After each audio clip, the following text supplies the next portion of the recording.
Sure. I'm Candid Frank Stanisci. Welcome to the program. It's called Lacrosse Talk here on Spanglish World Network on Zingo TV, channel 250. Please remember to download the Zingo TV app at the respective app stores for iOS and Android devices.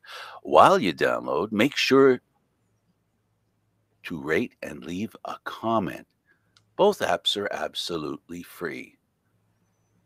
Zingo TV is also available on Google Chromecast, Amazon Fire, Fire TV sticks, Roku sticks, and also on all smart TVs 2016 forward. Now on Lacrosse Talk, joining me is Gary Groob. Gary, how you doing? I am great, Frank, and we have a fabulous guest this week. I'm so excited once he gets himself together and gets onto our screen here. Seems to be our weekly thing here. Let's get our guest on, please. I did see him on here earlier, so I know he's coming. I know he's coming. People wonder maybe why it was taking so long to do the opening. I was killing time. It didn't work. He didn't make it on. So, all right. So first of all, maybe we'll save talking about him till we get there. What's the latest on the National Lacrosse League? We know the season's coming back. Ed's with us. Yeah, it's cool. We'll get to Ed. He's almost here. Well, we got huge news, eh? Huge news. Yeah. Lay it on the line, man. Tell it like it is. I'm on. That's awesome.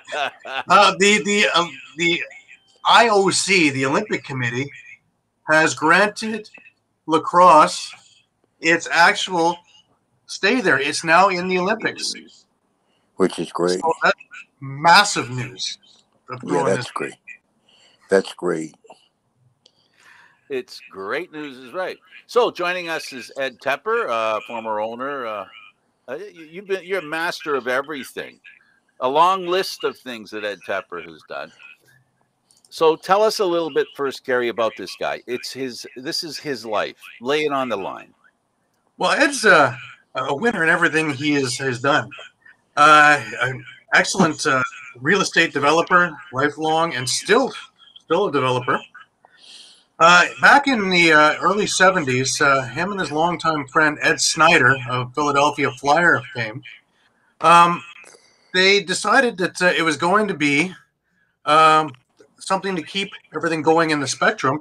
So he became the owner of the original Philadelphia Wings of 74 and 75 fame. He, through a fluke, and we're going to talk about this, he went to see an indoor soccer game at the Spectrum between the NASL champion Philadelphia team and the Red Army Russian team. And he was reaching to look at the Astroturf, and because at that time they were still playing on wooden floors, to see how that would work on the lacrosse game. Now, we see it now that the Astroturf is a big stay with lacrosse. But what happened was he fell in love with this indoor soccer game and the high scoring and the fast pitch and everything else. And I'll obviously be able to see the ball from every single angle as opposed to watching outdoor soccer. And lo and behold, a couple of years later, the Major Indoor Soccer League was born. So we're going to get right into it with Ed. How did all this start? How did you get involved with Ed Snyder and about the Wings in 1974? Ed Snyder is a personal friend back then. Unfortunately, today he's deceased. But there was a fellow by the name of Jim Bishop and Morley Kells, right? And that they were putting together a league for lacrosse. I've never seen lacrosse, indoor lacrosse. Anyway, Ed said to me, you always wanted to own a team, wanted to look into it, okay? Meanwhile, Ed owned the Philadelphia Flyers. The Philadelphia Flyers was the hottest ticket 1974. Well, even today, but and remember something: Philadelphia is not a hockey town. They didn't even know from hockey. So anyway, I met with Kells and Bishop, and I liked what they were doing, but I'll tell you what's most important. They sent me a tape of the Man Cup, and in the Man Cup, it was a Man Cup final. All I saw was scoring and fighting, and I said, "Oh my God, this is for Philadelphia." So anyway, when I purchased a franchise, I took that tape with no experience, and I went down to a local TV station, and I put together a commercial. I wish I had it today. That showed fighting and scoring. Okay, and we played this commercial during the Flyers game, the Flyers Stanley Cup games, and my phone just rang off the hook, and I sold 3,500 season tickets. Nobody's seen Fox Lacrosse. That's crazy. That's great. But Frank, isn't that what Darius Kilgore said? You make tickets cheap. You have $10 tickets, $2 beers, and 3 fights a game, and you can sell it anywhere. It's the truth. It worked back then. It would still work today. That's wonderful. You also had something when you started your very first game. The Flyers won the Stanley Cup that afternoon. It is May 19th, 1974. I believe it was a Sunday, and the Flyers won the Stanley Cup. And now we're playing at 7 o'clock. That they played in the afternoon. And my people came to me, and we couldn't get the Flyers fans out of the Spectrum or the Flyers out of their locker room, which was one hell of a start for us. But we ended up with a crowd of 12,000 people, which is amazing. Oh, yeah. And even today, I was going over some notes. The Philadelphia team in box lacrosse put out something for a name, picked a name. And 47 years later, they still use the name Wings. And the fans love it. It's a great sport. And, and so is indoor soccer, of course, which I started. So it's been a good life, an exciting life. Well, I want to go back just a bit when you're talking about the Wings name. It was genius because you branded with the Philadelphia Flyers, with the jerseys looking almost the same, with the logos being close, so that the Flyers fans could be synonymous and gravitate right to that product. You're trying to say that I copied that? No, I'm trying to say that it was a genius move. Well, if he doesn't say it, Ed, I will. I mean, I don't think there's that far a difference between a flyer and a wing, if you understand what I'm saying. I know what you're saying. I know exactly what you're saying. I know you know what I'm saying. It's in with the motif for the city, right? You had the eagle too, right? So fly away we go. And what's amazing is that in the course of the season, we had a Bobby Clark night. We have a Dave Schultz night. But in getting started, I hope I'm not jumping around here, guys. There was a fellow by the name of Barry Ashby. Making may rest in peace. Yeah. And somebody says Barry loves lacrosse. So I contacted Barry, and Barry came in as a vice president. And what a gentleman he was. What a terrific guy he was. And a great defenseman. Then somebody came to me and said, I got somebody who wants to play for you. His name is Dougie Favell. So I said, Dougie Favell? I said, he doesn't want to be a goalie in this league, He said, no. He's a forward. So I contacted Dougie, and Dougie came in, and Dougie played with us the first season. That's right. And it's a real gentleman, a real showman. It's a good man. And a Maple Leaf. Well, let me give you something here. Maple Leaf. He was negotiating with, I think the guy's name was Jim Gregory. Right. Right. And the contract. So he is now going to play lacrosse, and Toronto's really upset that he's playing the sport. Other than that, he can get hurt. And I had another friend by the name of Fred Shero, Coach of the Flyers. The coach of the Flyers, and a great gentleman. He's not with us today, but he was great. And I'm with Fred, and I said to Fred, Toronto, is upset about this. And Fred said, you can get killed crossing the street. What are they talking about? So that's what happened. So I had a lot of support from the Flyers, from the players, from the front office. Started. Ed, you found out this the connection very early, obviously in Philadelphia, between hockey and lacrosse. I'm sure it wasn't. It didn't begin and end with Doug Favell. There were a lot of other players who played hockey and of course lacrosse as well. How surprised were you at the connection of the two sports?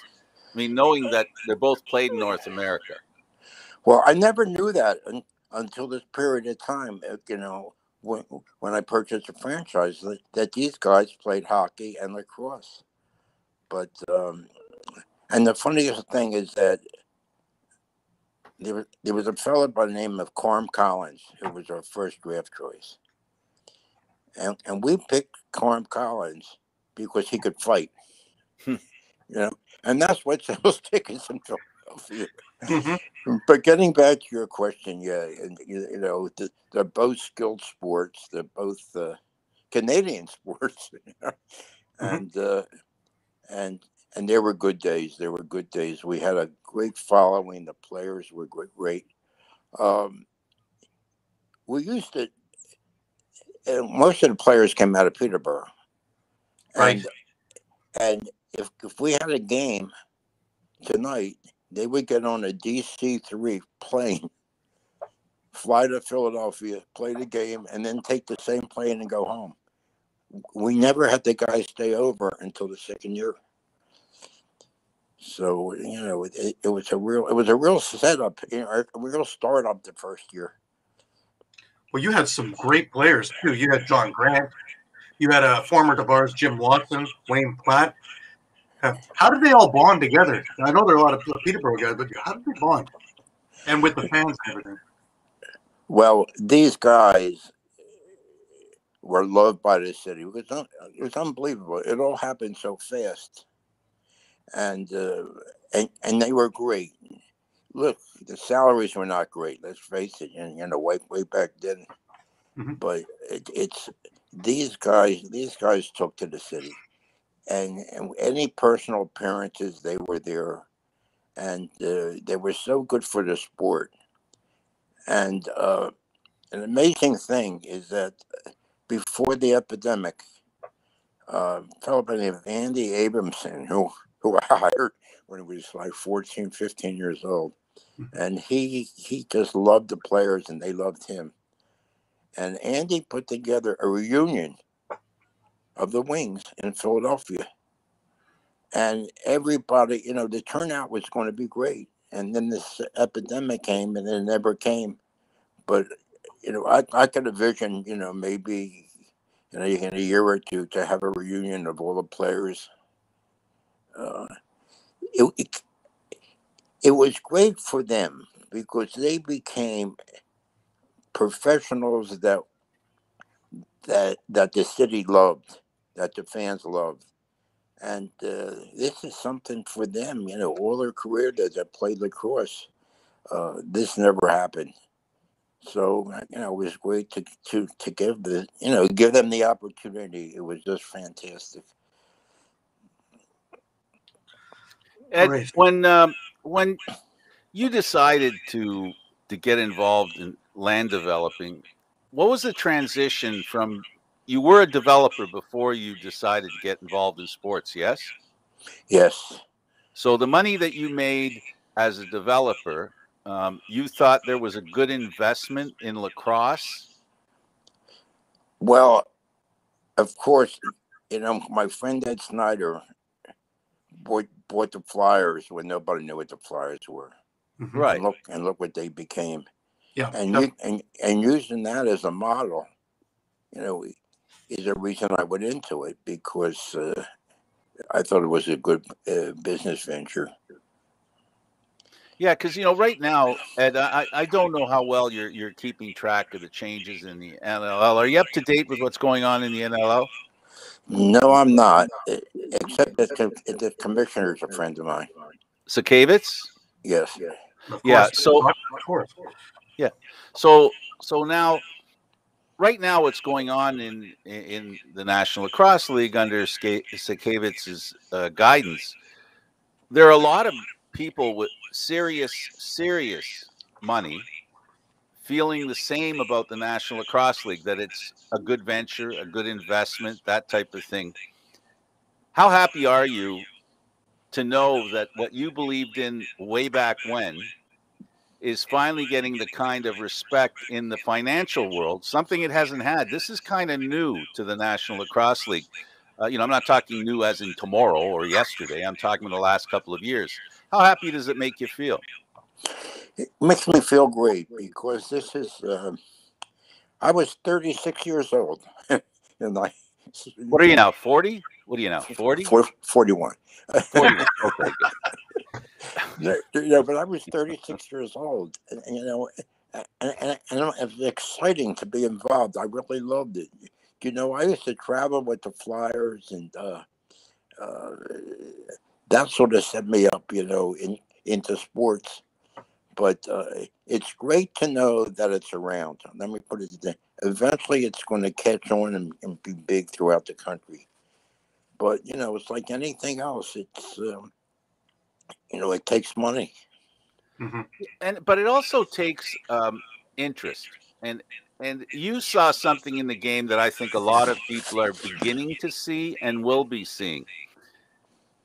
When I think of people like you, if it wasn't for people like you that started this, people who did the kind of investing and the kind of personal, and I think for you it sounds like, I'm glad to hear it, and it doesn't surprise me. For you, it was a personal experience. It wasn't just about looking for a place to place capital. It was also, I guess, a little bit kind of had where to place your heart as far as what you love about sports, because some people need to get in deep in it, and it sounds like you were one of those guys. Well, one of the things that really encouraged me is that the players were so real and so fan oriented. Mm-hmm.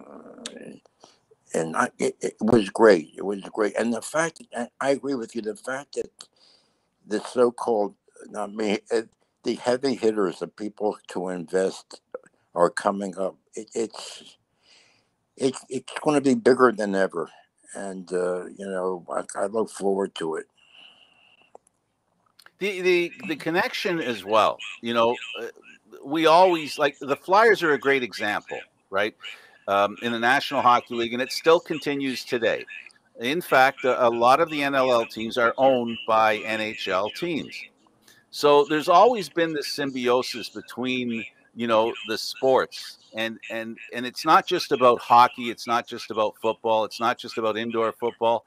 It's almost as though when somebody gets the opportunity to be successful in one area, for example, have a hockey team, the natural reaction today, which was not new, was not a good, not a well-known idea back in Ed Snyder's days. He was revolutionary in connecting teams and bringing other teams in. That wasn't something that was common, was it?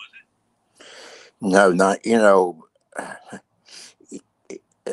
someone once said to me that people buy sports franchises for the two G's. And the first one is glamour. Right. They've always got a good seat at the restaurant. And the other one is greed, because they figure they're going to come in at X amount of dollars, and 10 years down the road sell it for so many million. So the business aspect of the game, it's so important because it's all in to answer you. Some, they come in, they buy a franchise, they think they run it. All right. It's not like your other businesses. It's a different business. You got to turn this over to somebody who knows how to market sports. And I'm hoping that that's what happens now, with the league now. Yeah, you're so right. Over here we do see some in the past. There have been some holes in selling the game. Slowly but surely, what's happening under Sejkiewicz's guidance, and also the fact that he's laying a platform of ownership that is unheard of in the National Lacrosse League. I apologize.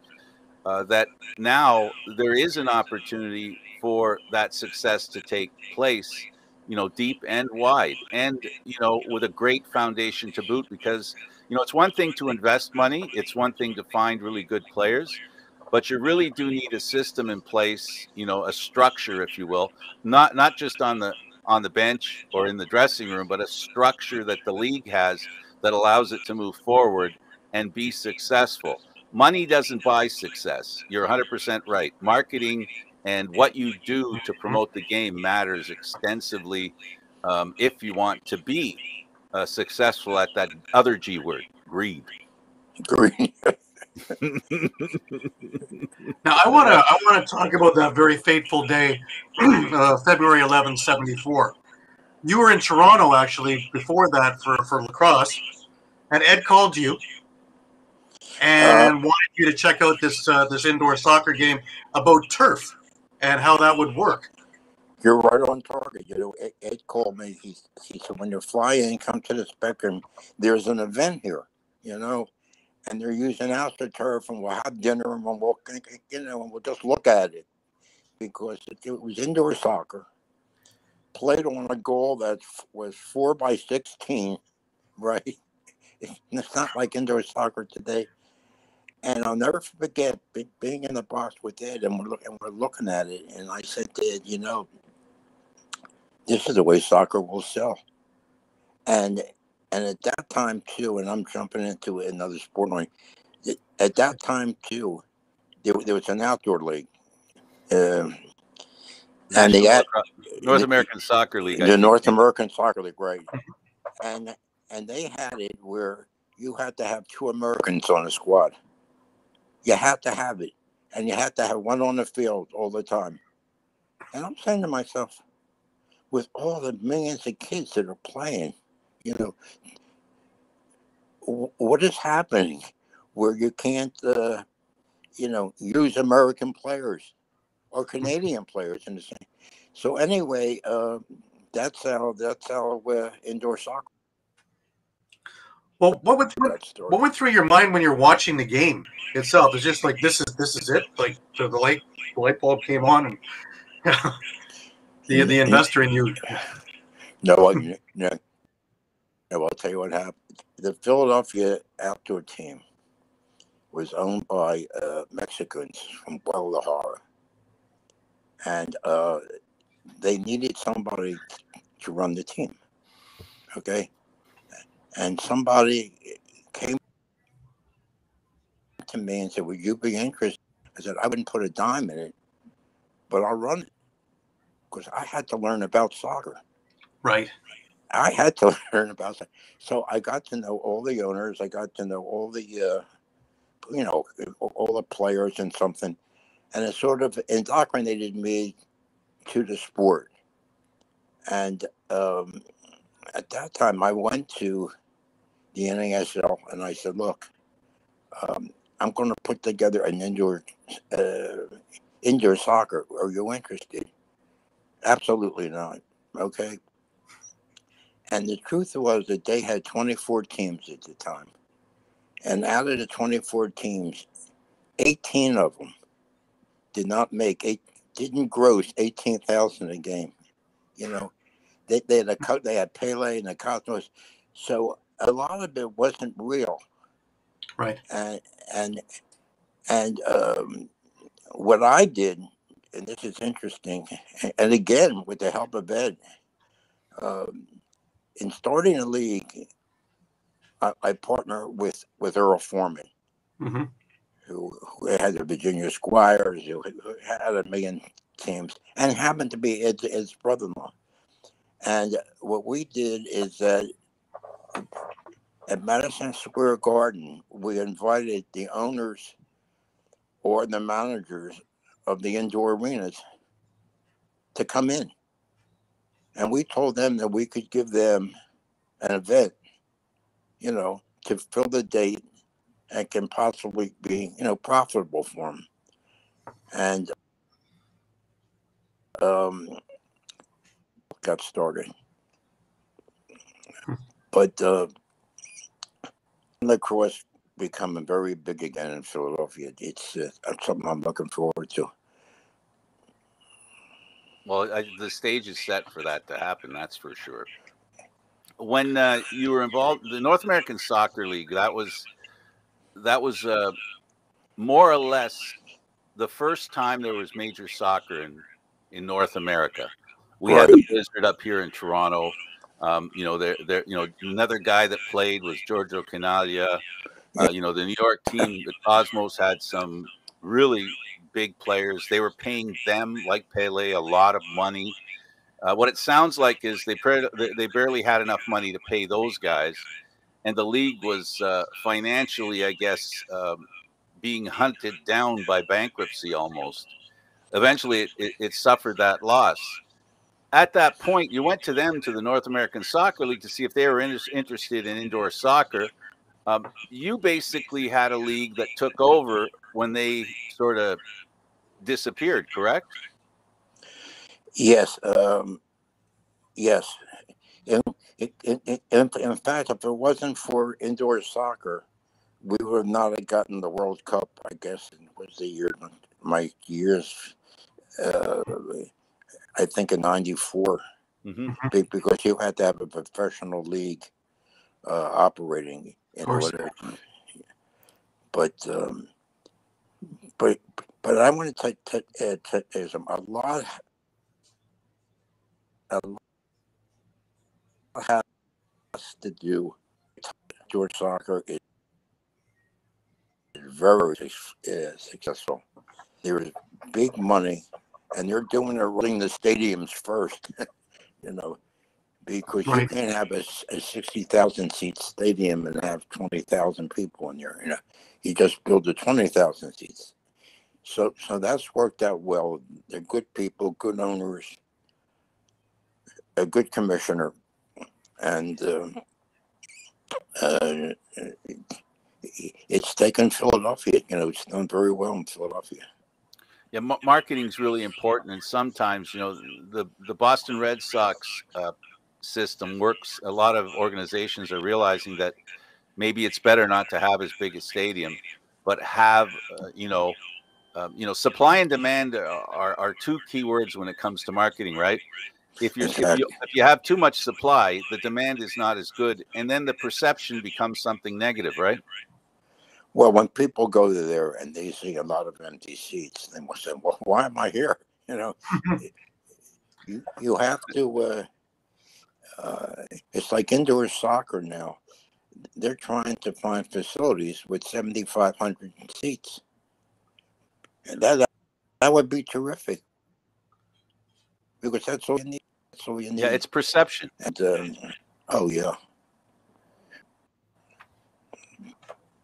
But you were able to package, even back then, this more like a real estate deal, because you went and got the arenas ready, and when people wanted it, they would go in and they would talk to the arenas, and you had everything set up.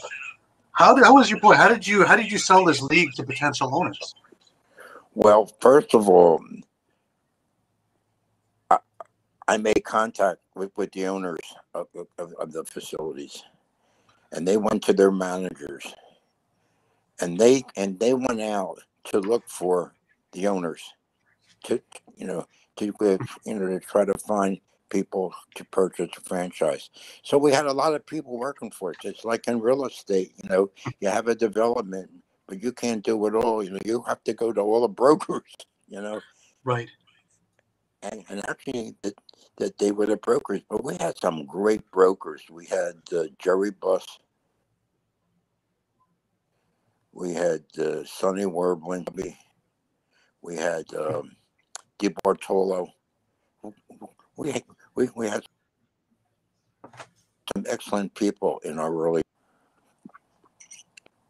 Yeah, all the owners you're talking about owned other, important sports franchise, and they went over to soccer to help out, and they knew they understood sport. That was important, I guess, to get the MISL out of Major Indoor Soccer off the ground. You needed people who understood running a sports franchise. Exactly, and we had Earl Foreman was a commissioner, and Earl has so much experience, and I stayed on it as a deputy commissioner. So we were doing it together, but it's strange, We're sitting at we cut a deal with USA TV, and they were doing a game of the week, and what I arranged is for, if the game was in Buffalo, for our announcers to fly up a day earlier and have a luncheon, the same way football did it, in the beginning, and to really make it a great event. And we're at a league meeting, and somebody said to Earl, how much are we making out of TV? We're not. We're just getting the exposure. Well, that's not right. That's not right. This is our product. If they want it, they got to pay for it. And I looked at Earl, and Earl looked like me. So they formed a committee, a TV committee. And they went back to Kay Koplowitz, I'll never forget, and said, we want money for this. And they took a rating to find out what our ratings were. Our ratings weren't great. We were a fledgling league. And that was the end of USA. It's once you turn it over to people who don't understand the business, it's a shame. It's a shame. It's caused a lot of havoc. But you had one TV executive, Bob Wessler, who I believed in loved the him. product. Yeah. Bob Wessler, God, everybody's going today. Bob Wessler believed in the product. And Bob Wessler got us on, what was the channel? I can't even think. Throughout the country. Okay. And Bob Wessler, this is a great story for you guys. Bob Wessler introduced me to a guy by the name of Jimmy the Greek. Okay. Now, I don't know how old you are, but back then, Jimmy the Greek would give you the winners every Sunday. He was a folk hero. Okay.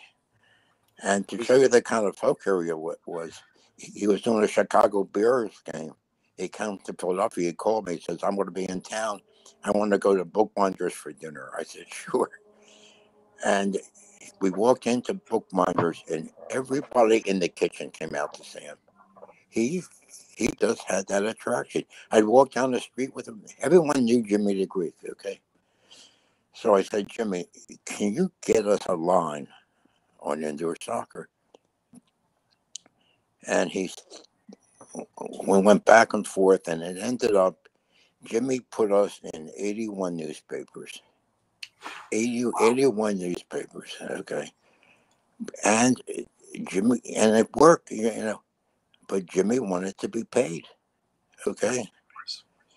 So we're at a meeting, and we're sitting there, and Earl and I lay it out, and Joe Robbie said, he owned the Dolphins, right?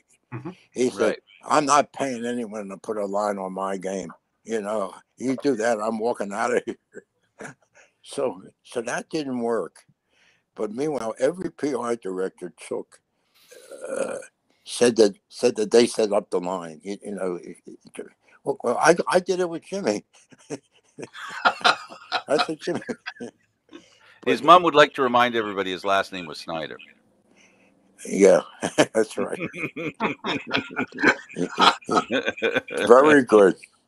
I never thought of that. I was a big fan of his.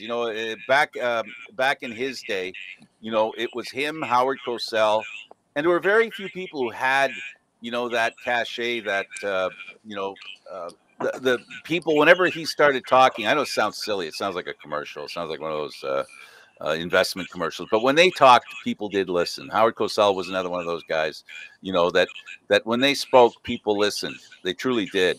And what was it about? Just a little bit about Jimmy. What else did you know about Jimmy that made him so attractive to people to listen to? Obviously, he knew the numbers well, and he was ahead of his time as well. Because right now, Jimmy the Greek's world is exploding, in the sports world. Can you imagine him today? Can you imagine? That's exactly what Yeah. I'm trying to get at. He would be the king of the world right now if he was still around. The Jimmy, money that's in gambling right now and in sports. Legally. legally is right. Jimmy was Jimmy. Jimmy loved people. He did. Jimmy didn't pretend to be anybody that he wasn't. It's like in the restaurant when the people came out from the kitchen. He was delighted.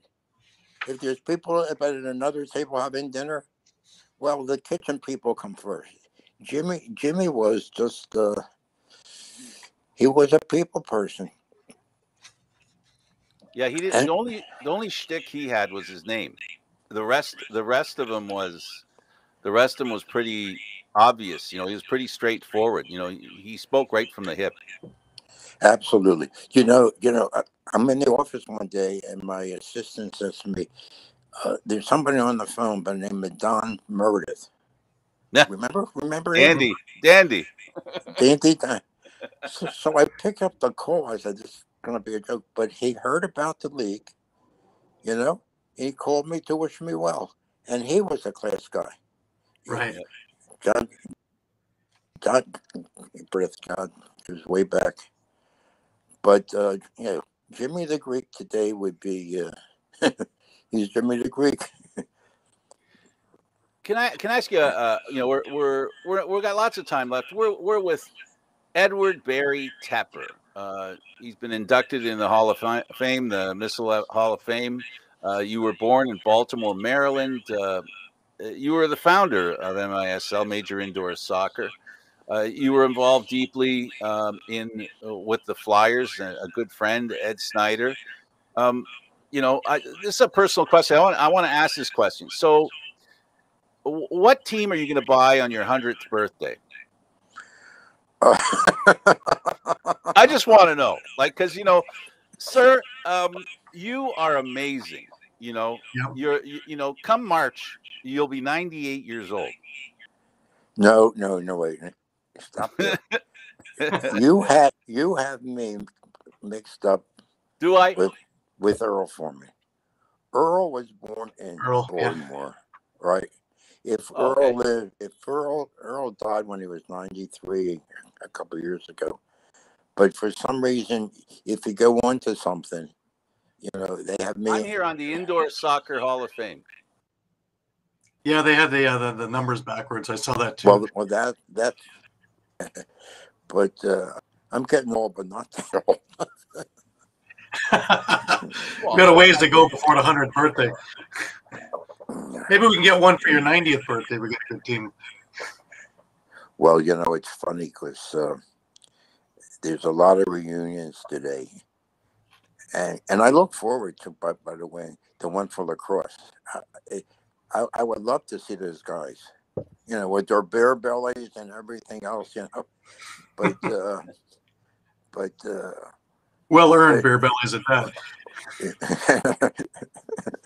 But anyway, it's good to know that things are still around. There are people watching it, and most important, it's something for the players. Right. If there's a youngster in Peterborough today that he could become a professional. he could become a professional, and that's what's important. And the same thing with soccer. You know, we took the American and the Canadian players. I look at that as one, and and we developed them to the indoor game, and they taught us the indoor game. It's amazing how fast that they learned it, and the fans love it. But you were way ahead of your time with that league, because it wasn't just a game; it was a spectacle. You had all the stuff that what draws people now, the WWE kind of factor. Back then, you had all of this stuff. Well, you take your helmet because this is funny. We went out and we got smoke machines, and during the game we played rock music. Right, it was unheard of. And Sports Illustrated did a story on it. Okay, and if you're a soccer purist, you hated Ed Tepper and Earl Foreman because for soccer we sold show business. You know, Right. And and today, you can go to an indoor sporting event that doesn't have the smoke machine and the music and everything else. So, Yeah. The Vegas hockey team has proven that. Yeah. The question is, how did you go from deputy commissioner to an owner of the New Jersey Rockets? How did that happen? By mistake. No.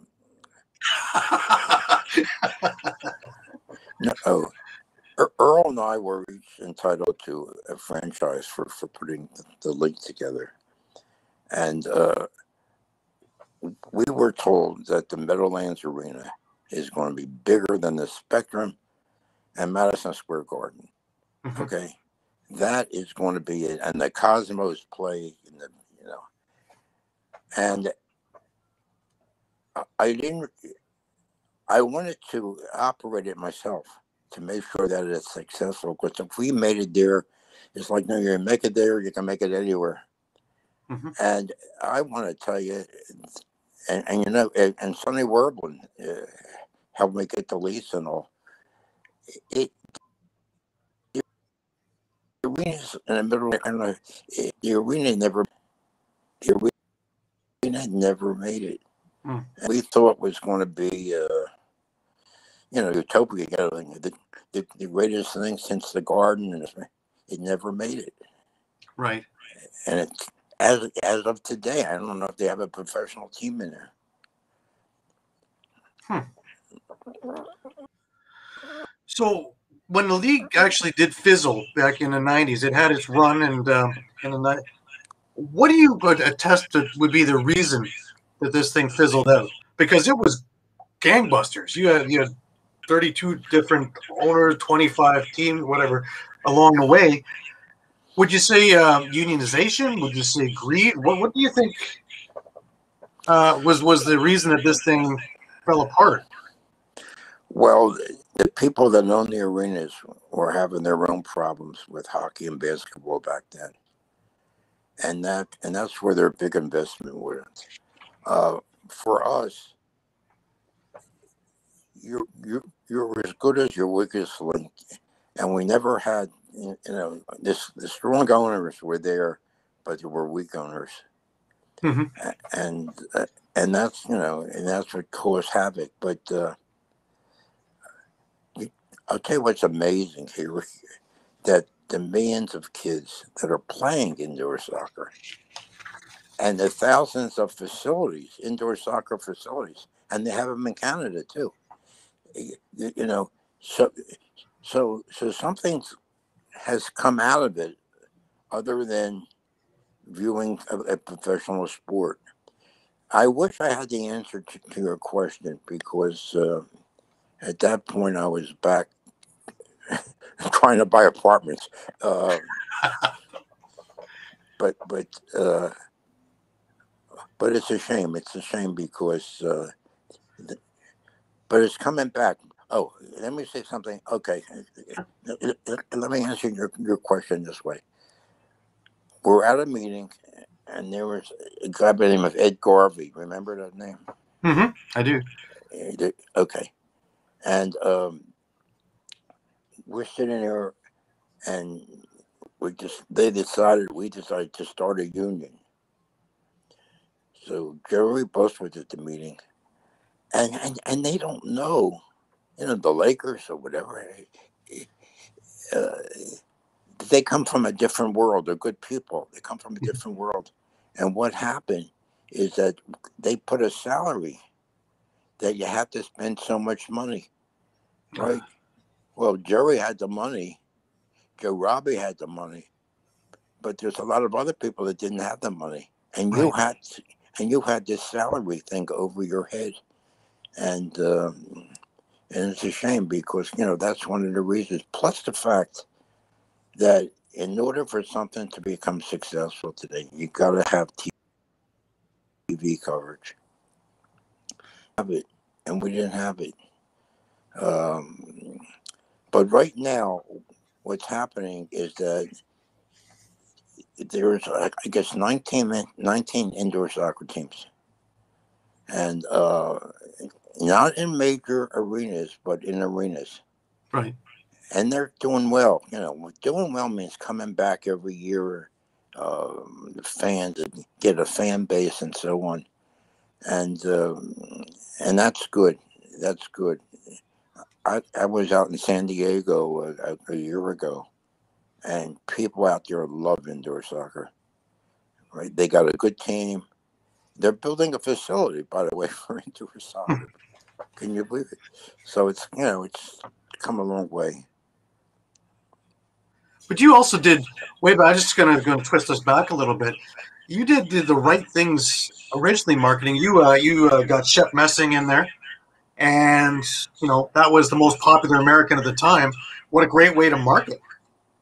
Yeah, we went after Shep, and we signed Shep to a contract, $50,000, and we took that contract and we assigned it to the New York team, to the Arrows. Mm-hmm. And Shep was everything that we wanted. Today, Shep is running the league. There's three guys that are running the league, and Shep is one of them. Right. Shep is he's a Harvard graduate. There's more to Shep. He's a showman. He's Shep was our greatest find. But you also did your homework in another sense, and this was really, really smart, was that you knew that this league had to be in the winter time. People weren't going to go indoors in the summer.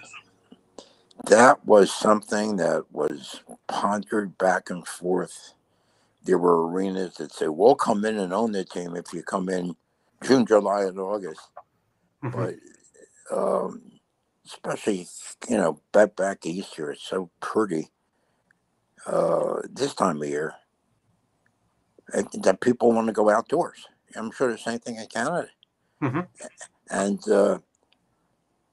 so we ended up going in the winter, and I don't regret it. I think it's where it's belongs because indoor is played. Well, let's take Philadelphia. There's about 8 indoor facilities, and they fill them up in the winter. They don't fill them up in the summer. Of course. But it all came down to thinking. Having the real estate background was huge because you knew how to put all the pieces together. It wasn't just going blind into things. You and Earl, you guys did a great job in piecing this together so that you had a whole package to sell. We did, we did, and it is.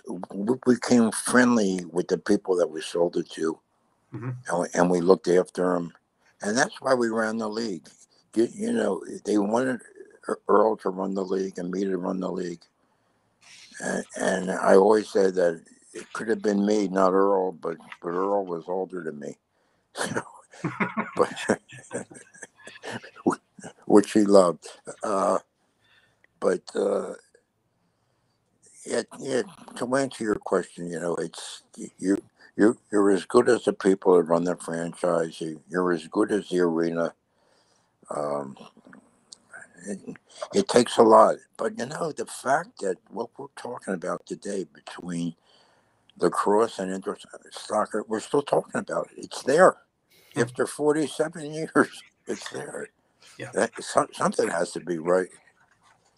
And it's still with the rules and more or less everything that you guys put in. So even when you're watching the kids, you're still seeing the fruits of your labor. There was a guy by the name of Walt Chisowitz who was a national team coach. And Earl and I hired him to be our soccer person. And Walt's in my office, and we're talking the early stages.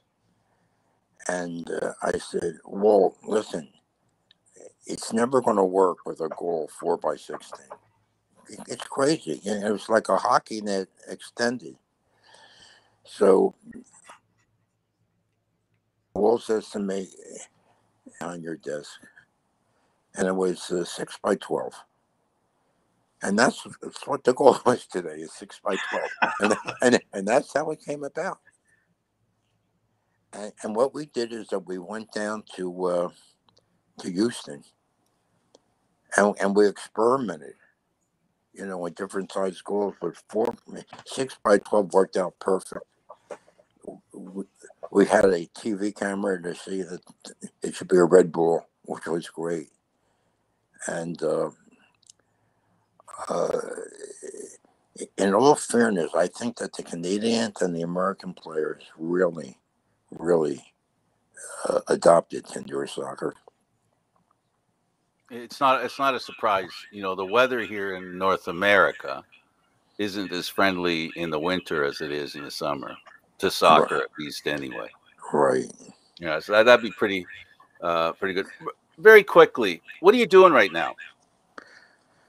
What am I doing right now? I'm trying What to keeps retire. you busy? My kids. Well, that's good. I'm sorry. I take that back. My grandchildren. There you go. Yeah. I'll probably go and visit as many indoor soccer teams as I can. The same thing with lacrosse if they want me to. But that keeps me busy. You get older, and you can't compete. And you guys are young. You guys know what's happening more than I do. And that's what's important. I hear you. Well, listen, it really was a lot of fun having you on. It was very informative, very interesting, and all due respect for what you've been and what you've done over your time. We really appreciate the contribution you made to, of course, MISL, and of course, lacrosse as well. The AstroTurf story is one that's very important because I used to do the play-by-play of a team called the Toronto Beaches, and they played on concrete. So I appreciate the AstroTurf thing. Thank you for being on. Guys, thank you for having me. And I look forward to seeing you guys in person someday. Absolutely. I can't wait. I can't wait. Once the borders open, I will be up in the Philadelphia area. So I can't wait. Ed, thank you very much for being on the program. Thank you so much for having me. Okay, Gary, thanks for being on the program as well. Thank you, Frank. It's been a great week. Everybody have a great week. Thank you, Gary. And of course, for Ed Tepper, I'm Candid Frank Stanisci. Thank you for watching Lacrosse Talk, seen live Thursdays at 4 p.m. Eastern Standard Time. This show can also be heard on the Spanglish World Radio Network. For Lacrosse Talk, news, entertainment, and other sports programming we offer, please check out SpanglishWorld.ca. Spanglish World. Watch it, hear it, read it, download it, and live it. Thank you for watching, everybody. Until next Thursday. We'll see you then. Thank you, guys.